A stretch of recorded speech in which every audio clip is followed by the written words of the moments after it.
Okay, so cheese. No wait, you said queso. Anyway, so we've all heard of the Throne of Games, right? Season 1 spoilers. In Season 1, Ned Stark, Hand of the King, discovers that the current heir is illegitimate. He does so by examining two family trees, House Baratheon and House Lannister. Here's a quick glimpse of what the previously thought pedigree of House Baratheon was, and what we found House Lannister's actual pedigree to be. The trait in question is the phenotype for hair color.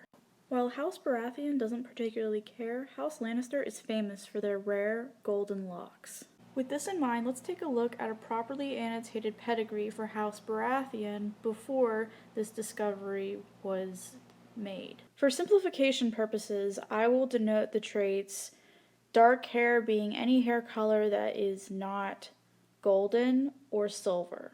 Given this pedigree and Robert's lecherous hobbies, we'll call it, we can assume that this trait is not cytoplasmic or autosomal recessive. Furthermore, we can assume that this trait is not Y-linked because of the multiple daughters Robert has had that display the trait, as well as his niece, Shireen. So let's take a quick look at what this pedigree would look like if it was X-linked. As you can see, X-linked dominant is possible, except for in the case of Marcella, which we will talk about later.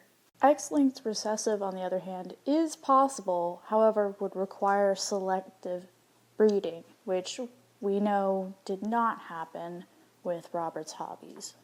Next, let's analyze this pedigree for compliance with autosomal dominance. Knowing what we know about simple Mendelian genetics, this cross would not produce the phenotypes we see in Joffrey, Marcella, and Tommen. Thus, the only reasonable conclusion we can draw given Ned Stark's realization is that this gene is X-linked dominant, and the family tree, or pedigree I should say, would look like this.